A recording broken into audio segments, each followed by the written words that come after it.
If you said to someone, you do know that one day you won't be on earth, they would go, well, yes, I know that. But people don't really live in that way. People do generally live like they have all the time in the world. They let arguments fester with people. They don't, invest in relationships or friendships and all of these things that we do because we feel like we're immortal. I think just always having in the back of my mind the idea that I won't be around forever is a very beautifully galvanizing thought for me. And in a really positive way. Hey, I'm Tanya Wilkinson, and this is Death on the Daily, bringing the conversation about death out of the shadows and into the mainstream. Because along with birth and change, if there's one thing that's going to happen to us all, then death is it. And we're going to explore how death actually shows up for us on the daily in a multitude of ways, and how when we allow ourselves to accept and to be with death, how it can teach us a whole heap about how to live this life well. So today I sit with a real expander for me in my journey of authenticity and storytelling. Priya Joi is a coach for freelancers. She's an author and a journalist. And Priya's science journalism career of over 2 decades included working for the UN.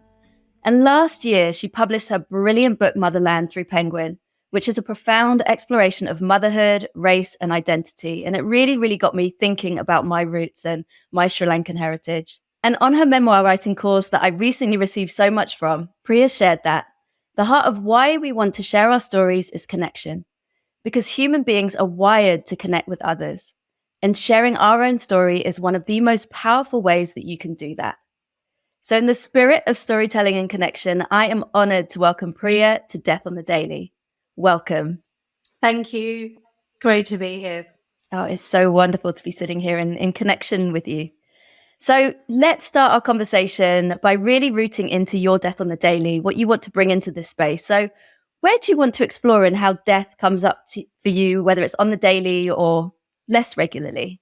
So I think for me, the kind of mini deaths that we have like throughout life are about our identities and how they shift.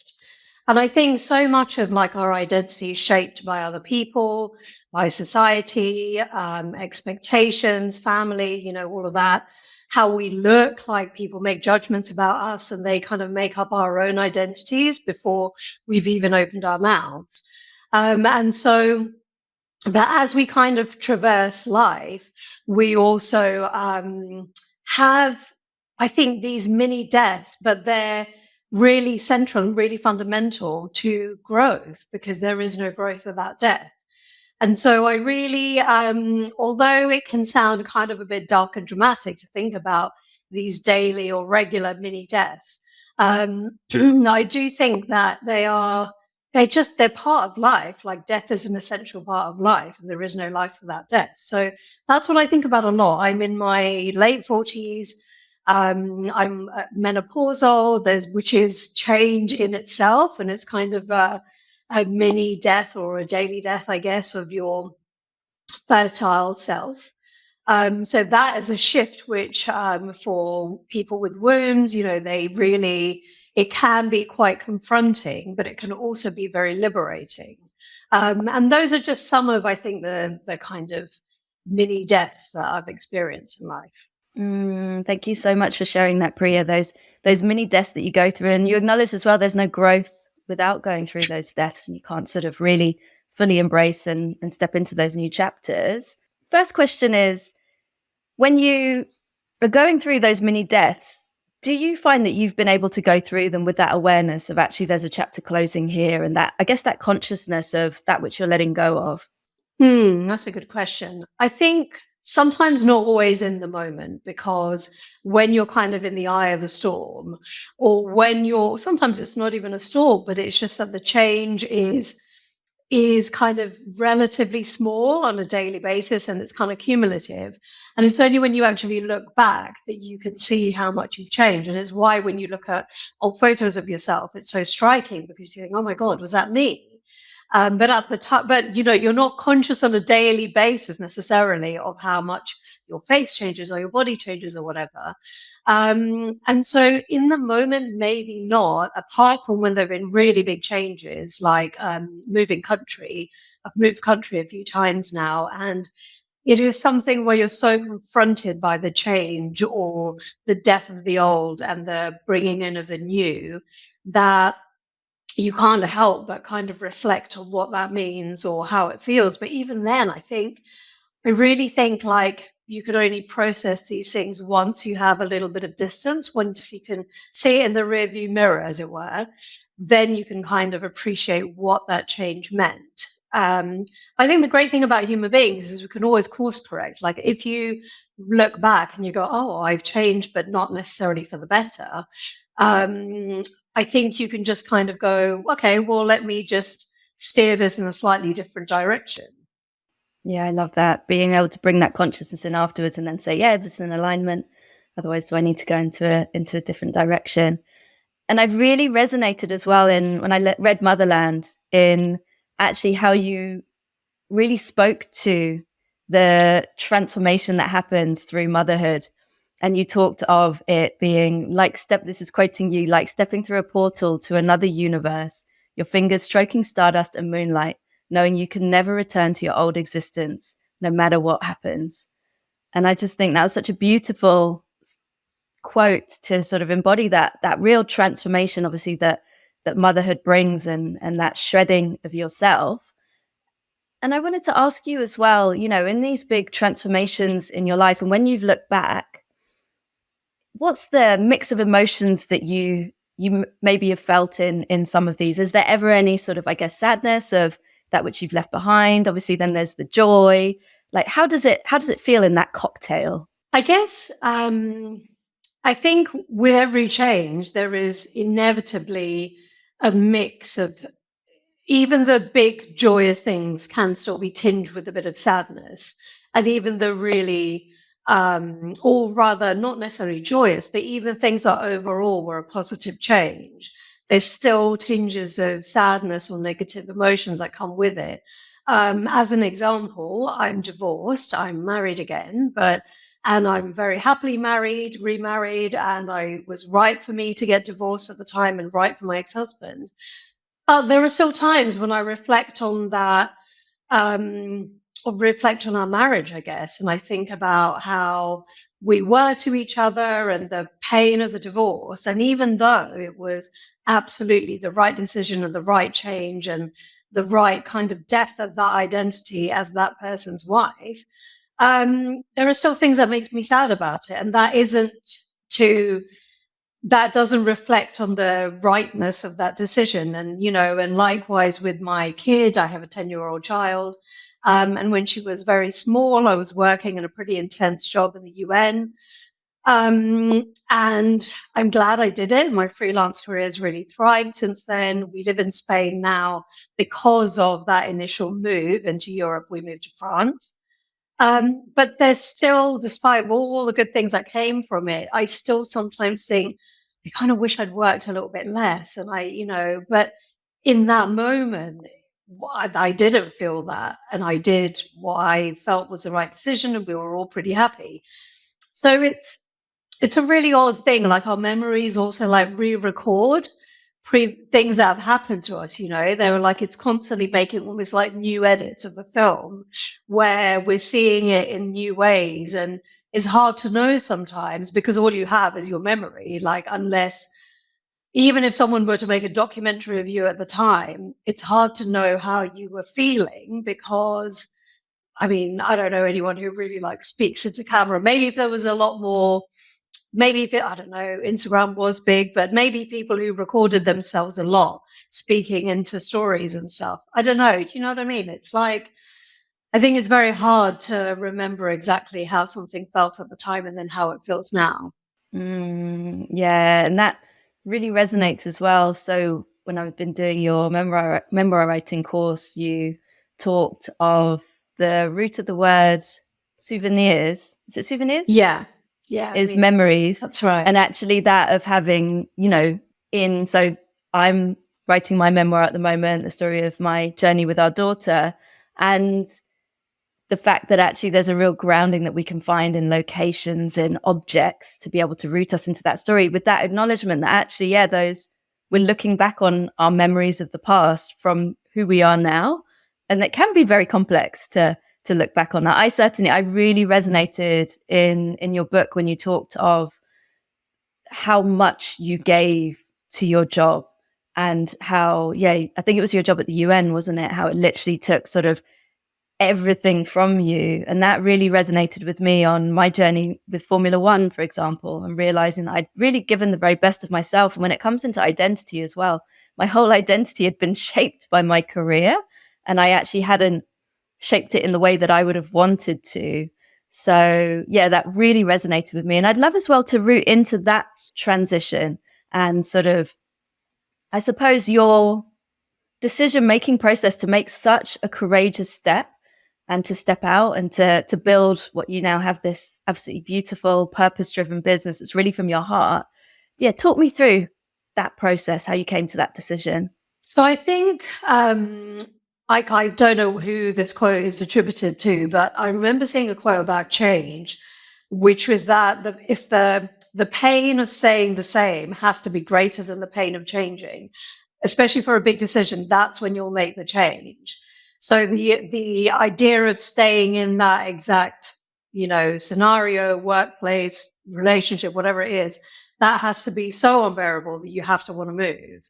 And so I think for me, for various reasons, I think although the UN does really great work, I think it's so bureaucratic and it's so complicated to work within it.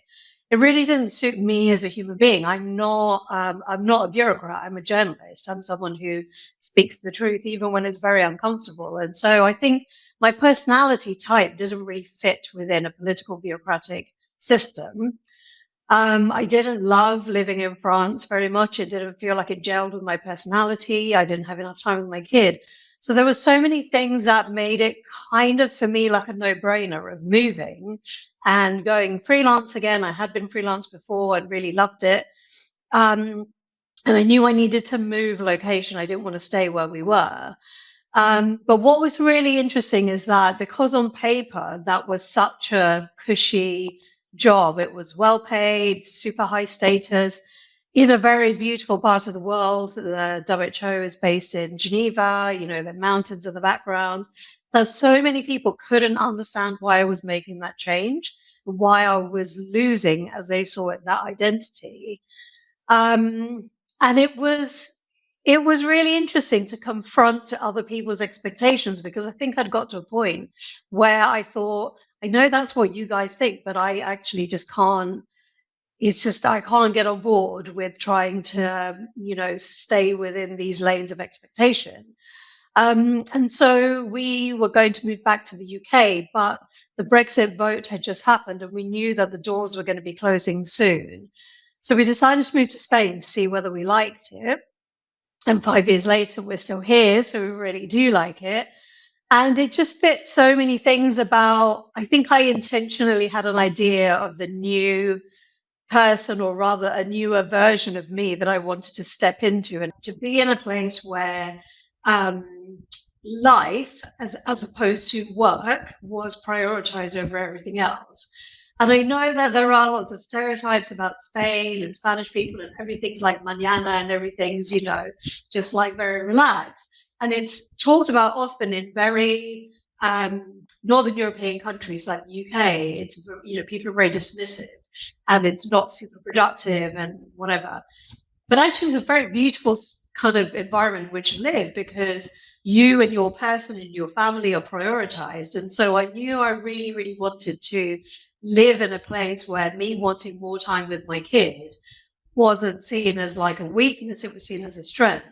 Or me wanting to just go to the beach midweek was like, oh, great, good for you, rather than how could you possibly leave your desk on a Wednesday lunchtime, and we are all products of our environment. So if you stay in an environment where it's very, very difficult to live the life you want to lead, you're just constantly kind of running uphill. So it was the first time in my life, I think, where I saw this identity I wanted to step into. And so, yeah, so we made the move. And because it was a conscious, intentional decision, I've sort of always been, I think, like almost analyzing in real time. Not in a very kind of, what's the word? Not in a very, not in a way that really affects our life, but kind of constantly thinking, okay, is this working for us? Is this how we want to live? Because I've had many experiences of living, especially with a kid, in a situation that I didn't want to be in environments and cultures that I didn't want to be in. Yeah, and it coincided with me being in my 40s as well. So it's also the point that I really felt comfortable in my own skin, comfortable with everything about me, in terms of age and race and ethnicity and, all of that. And so, yeah, finally, I think I've shed lots of skins and had lots of mini deaths to arrive at a point where, although it's not perfect, no one and nothing ever is, but I feel very content. I love that. I love that. I can really feel that stepping out of society's norms and how you can really curate that life, and really make it work for you. I love that. So tell me as well, when it comes to obviously taking that step and moving from France and moving to Spain and creating that life as well, that really, I suppose it's where it's not that tension between work and life, and actually work beautifully fits into your life. Was there any resistance that you felt to that change? No, I don't think there was actually. I don't think I did feel any resistance because I think it was my most intentional move, both in terms of work and in terms of where I wanted to live. Like we researched it fairly well. I'd made moves before that were fairly spontaneous. So with my ex-husband, I moved to New York. We had I think a month or something to maybe not even that to make that decision. I then moved to India when we got divorced for a year. And again, I make the decisions quite spontaneously. So I don't think we did. Whereas moving to Spain, we actually thought about it for a full year. So we really thought through things like where would our daughter go to school? Where would we live in the city? And even when we moved, we stayed in Airbnbs around the city to make sure. I mean, it's the most thorough I've ever been about anything. And it's not my MO. I normally just kind of jump first and think later. And yeah, so no, I don't think we did have any misgivings about it. That really, really resonates with me as well, because as soon as I made that call and I knew I was leaving Formula One, creating this new life, it was exactly the same. And I really felt that wave of, I suppose, courage and just knowing. I think once you see things, and once almost that, for me, it was that death was forced on me. It was my hypothyroid diagnosis that made me look at everything that I was doing in my working life. But actually, I felt like that momentum really carried me. And the only things that really stalled me were my fears. But ultimately, that just froze me. And hence why, I know we're both coaches, but that's where, the support of a coach can be absolutely amazing in these sorts of journeys, to be able to navigate into those lives that really, really work for us. And so with that in mind, because I know obviously you are a coach and you help many, many freelancers, tell me about how this really reflects into the journeys of your clients and that really leveling up in the freelance world, and maybe where, again, in the sort of the death on the daily theme, maybe where you typically see that freelancers might get stuck in their journeys, and actually where there needs to be that sort of shedding and letting go in order to really up level.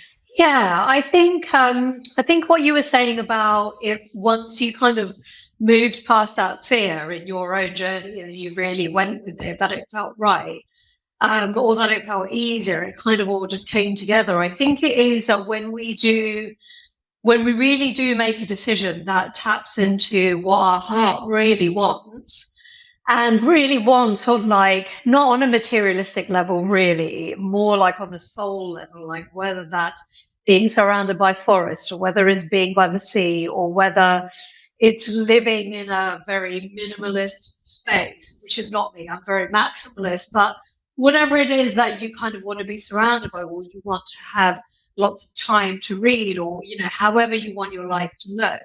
I think once you've kind of made that decision and then kind of have the courage of your convictions to go with it, I think it feels really easy and everything flows. It is like kind of unsticking loads of things. And I think that's what I try and focus on when I coach people, is that I'm never trying to encourage someone to ascend to some height of business or go into a line of work that they don't already really want to go into, because maybe there are some business coaches or whatever who do that, and that's their role, is to try and see what careers people kind of have or whatever. But mine is more, I don't know if I'd call it life coaching, and maybe call it, like a way of sort of just getting past those hurdles, which is usually us. It's usually us standing in the way of ourselves. And then actually just really going for the things we want. And sometimes, I think most of the time, what people need help with, and what I've needed help with in the past, and I've had amazing coaches that helped me, is sort of showing, like reflecting a mirror on, do you, like, if there are things that people are saying that they want, but they're not going for, why is that? And it's either they really don't want it, but other people are telling them, or society's telling them they should want it, or they're just super afraid of identifying with that new goal in some way. Like, even coaching people felt to me a few years ago, I just thought, I don't know if I could ever be a coach. I mean, what does that mean? Like, what does that mean for my identity as a journalist and writer? And, because there is sometimes a bit of a perception of coaches as being, I don't know, a bit woo-woo, or a bit too navel-gazing or whatever. And so even though it was something I really wanted to do, I had to really reconcile with the identity that is, or the kind of perception of coaches that is out there, because I would then be aligning my identity with this. And the only way that I could do it in the end was identify really clearly and communicate really clearly, what kind of coaching do I do? So I would never coach. I would never offer coaching to a whole group or an organization in the sense of, like, if it was, a small agency wanted to level up to being a much bigger agency, I wouldn't offer that kind of coaching, because mine is a very one-on-one, kind of soul-to-soul sort of coaching.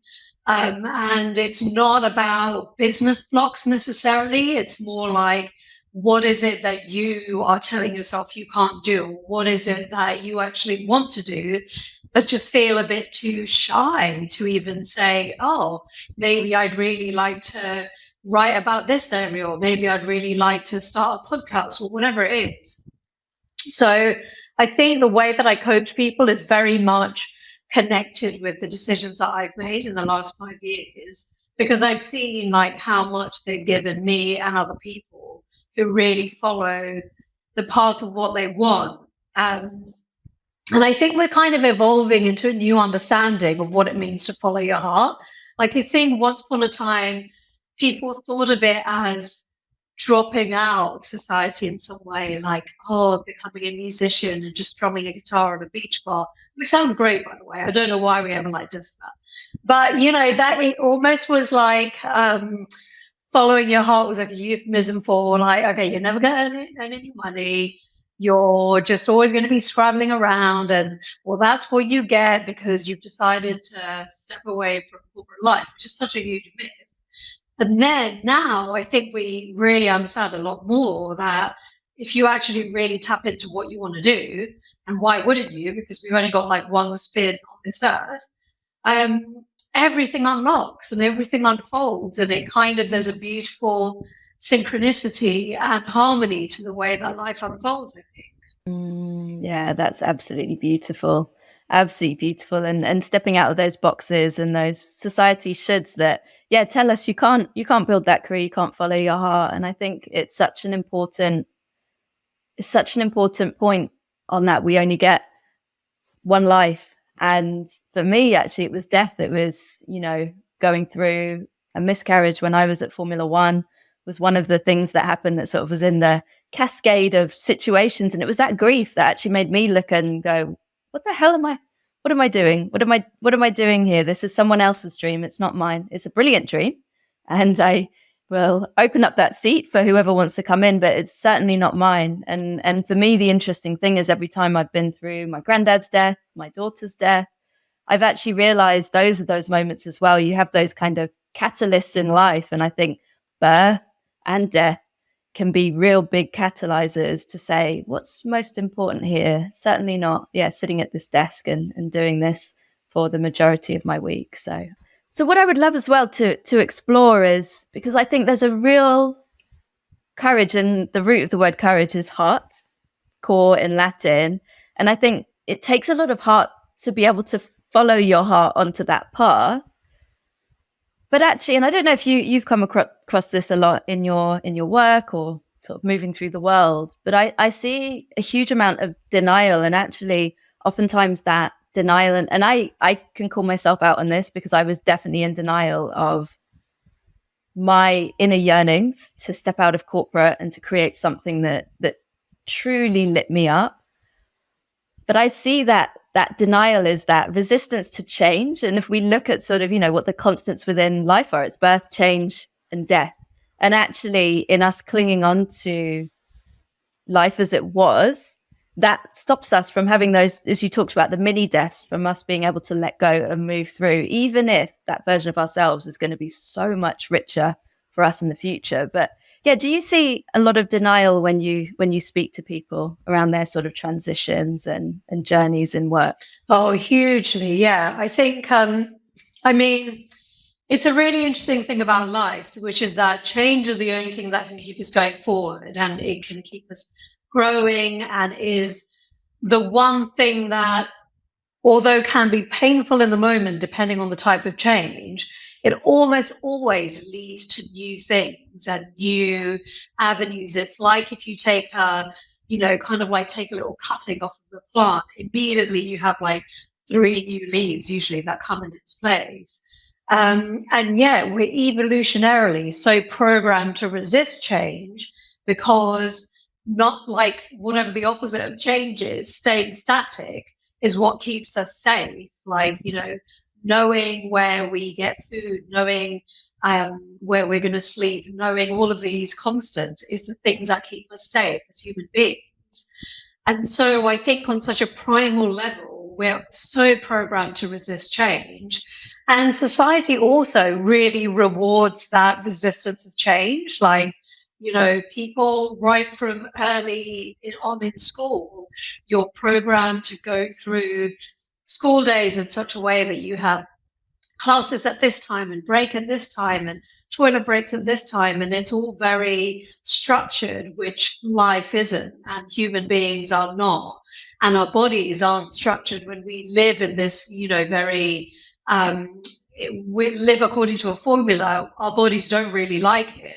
So we're already from an early age being forced into these different boxes, and we're forced not to change. The penalties of change are so high. Like if you're a mum and you leave the workplace, you're penalized so much for having taken a break to be with your baby. Or if you change careers, you can be viewed as flighty, or, like there's such a penalty for change. And then when you combine that with the fact that like our primal urge is to not change, it is actually incredible that people do make big changes. But I also think that when the call of your heart is so strong, that courage, as you say, is the word heart, literally. When your heart is like literally yelling at you to make a change, enough people luckily can answer that call and can go after it. But there are so many people, and I don't really judge people when they don't follow their hearts, because it's a very painful, difficult thing to do. And you can only do it if your circumstances, like for me, I was lucky that because I was moving from a UN job to being freelance, we had savings that cushioned any blows. We were moving from an expensive country to a much less expensive one, so our savings would go a lot further. I could already speak some Spanish, so the kind of friction of the change was much lower for me than it would be if I had been a freelancer in England and was trying to move across to Spain. I think that would have been a lot harder. Um, so yeah, I think it's worth when people are in huge denial about their circumstances. Like, it's really hard for us sometimes to understand why people in like really crappy relationships don't leave. It's very easy to say from the outside, but for that person in the relationship, the cost of that change feels so great, and it feels potentially sometimes like life threatening, that they don't change. So I kind of also think it's worth giving ourselves grace when we don't change, and know that like we're all programmed to keep ourselves safe, to keep ourselves okay, keep ourselves alive. And for those of us who do make the change, usually there is something that has been cushioning us that kind of makes that change or that rebirth, easier than it may be for other people. I think that's a really, really important point. And I think that acknowledgement, of the privilege that we can have to step into these new chapters. Because for me, it was exactly the same. I had savings from my job at Formula One and buying a house that was slightly cheaper than we had saved for, and all of these things that meant that I had that cushion. Because it always makes me bristle a bit when I hear certain coaches. It's almost that jump in the universe will definitely catch you if you follow your heart. Of course, it's always going to work out, without that acknowledgement that actually for some it's not an option that you can just go, okay, I quit, and therefore this new chapter's opening, and there are obviously barriers. And so I think that grace and that compassion is so important, as well as that grace and compassion when our barriers are mindset barriers. Because for me, definitely, I always stop myself from beating myself up for not having made the leap sooner, because I know it was me getting in my own way, and I was scared, but also it was ancestral that in my family it sort of goes back all these generations of that kind of traditional stable job. Definitely not the world that I'm in. And then particularly for my mum, who just couldn't wrap their head around this new world, is it's for her, that is an absolute nightmare that goes to the roots of primal fears of roof over your head, of not being able to look after myself. And then I realized those threads really run up through into my veins as well, and that is what ultimately kept me from perhaps taking that leap a bit sooner. So I think that's such an important point. I think it's really worth acknowledging, because the flip side to positive change is insecurity. And so many people, both from ethnic minorities like we're from, but also lots of people, even in very, very rich countries, are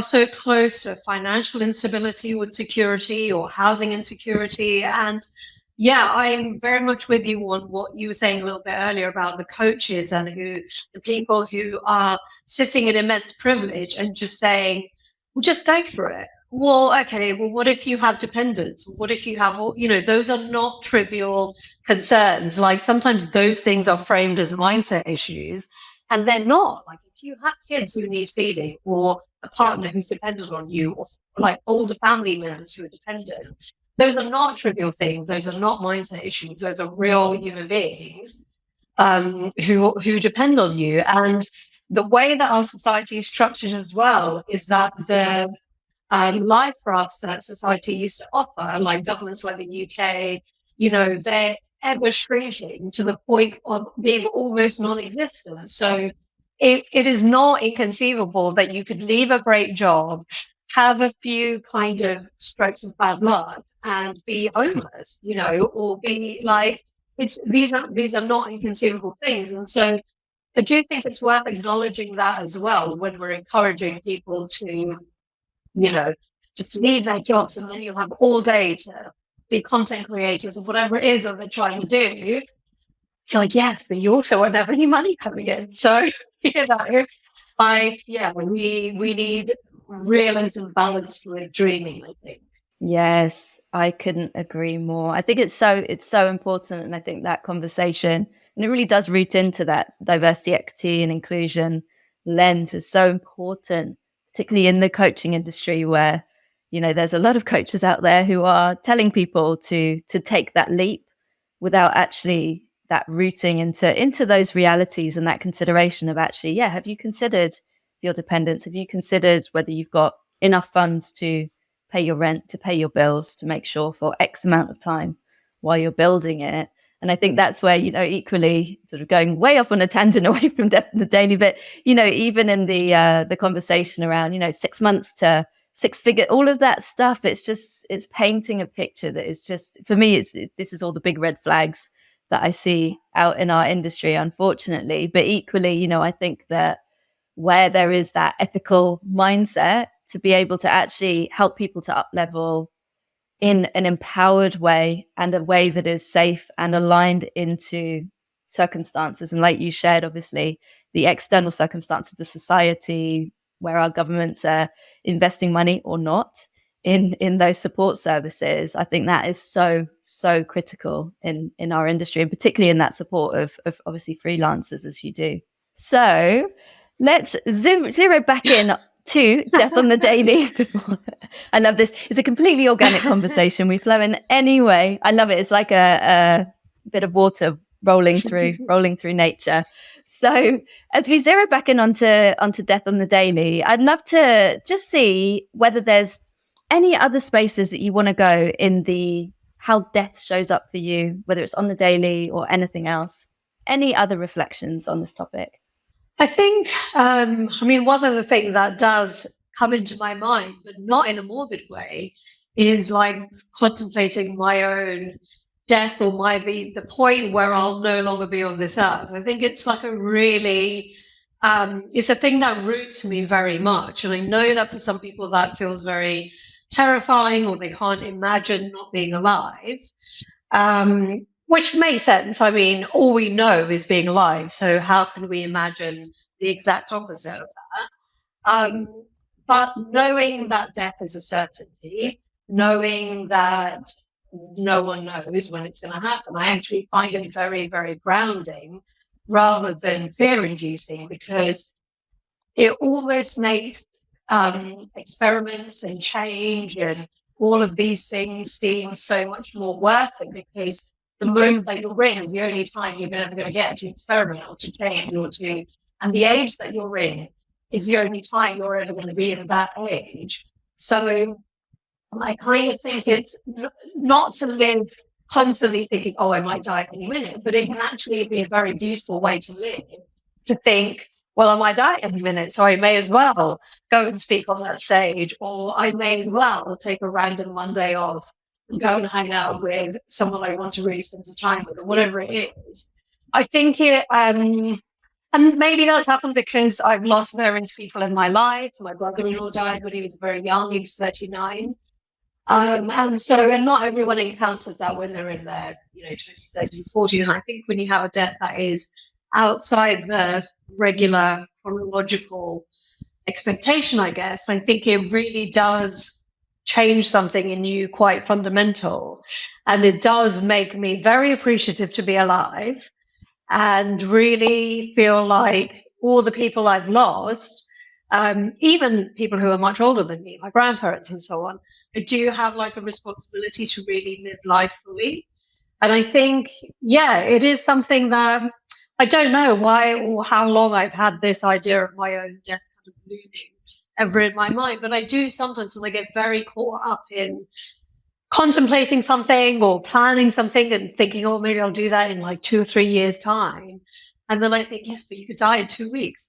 And so, and that is a good exercise for me to go, do I still need to hold that off? Because you can't do every single thing you want in every moment, right? Some things do just need time. Let's say a travel or a trip or what I want to do, I do need money to do that. So things inevitably sometimes cause their own timeline. But I think, just being aware of death but in a almost neutral, if it's possible to be neutral towards it, like as an acknowledgement that our time is finite. And that it genuinely is. I think, if you said to someone, you do know that one day you won't be on earth, they would go, well, yes, I know that. But people don't really live in that way. People do generally live like they have all the time in the world. They let arguments fester with people. They don't, invest in relationships or friendships and all of these things that we do because we feel like we're immortal. I think just always having in the back of my mind the idea that I won't be around forever is a very beautifully galvanizing thought for me. And in a really positive way. Yeah. I love that I won't be around forever, and just integrating it and that real acceptance. I think you mentioned obviously around that neutrality, and there's a movement called the death positive movement, which is exactly that, and the lessons of impermanence. And like you said, making sure that every day counts and things don't fester. I think that's really, really beautiful and such an important reflection on death that we could all stand to learn, particularly in Western culture and the culture where we really do push death into the shadows, where it definitely doesn't belong, because along with birth and change, that's the other one constant for us all. This conversation has been an absolute joy, and it's now time to start to bring it to its natural ending. But before we do, Priya, I would love for you to share any final words that you feel called to, as well as obviously sharing anything that you wish to about your work and where our listeners can connect with you. Oh, thank you. It's been so great talking to you. So in terms of where people can find me, I'm on Instagram as priya.joy. And I have a Substack called The Art of Freelance. And if people sign up to it, they get all my other stuff, like my memoir writing course. They know what I'm up to on a regular basis. In terms of kind of final thoughts, I think I would urge anyone who's been listening to this and they want to make a change, maybe a smallish change, and they feel nervous, I think I would urge them to just experiment with the first few steps of that and see how it feels, like see how it resonates to them. Because if you're starting to make the initial steps into a new thing and it doesn't immediately feel good, or your heart will tell you whether it's the right path or not. And so that's what I would urge people to do. If they don't have to leap and then look later, they could just tiptoe gently and see how that feels. Beautiful, Priya. Thank you so, so much. I'm sure you're going to inspire a lot of tiptoeing and taking those first steps. And I really, really appreciate all of your time today and sharing this space with me. Thank you. Thank you, Priya. All of my gratitude to you for joining me for another Dead Conversation. Death on the Daily is edited by David Strutt. The music is Set Free by Katie Gray. And I am Tanya Wilkinson. And if you enjoyed this episode, I would be over the moon if you can rate, review, and subscribe. It really, really helps me to get the word out there. And if you want to say hi or to hear more about my work as a coach and death doula, including how I support my clients to navigate their death on the daily, then all of the ways that you can connect with me are in the show notes. I'll be back soon with some more Dead Conversations. And in the meantime, take good care of yourself and others.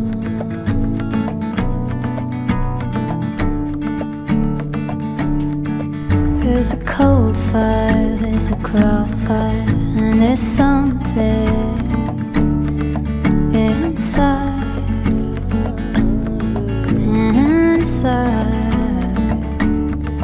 And we'll never, never make it, and we'll never, never break.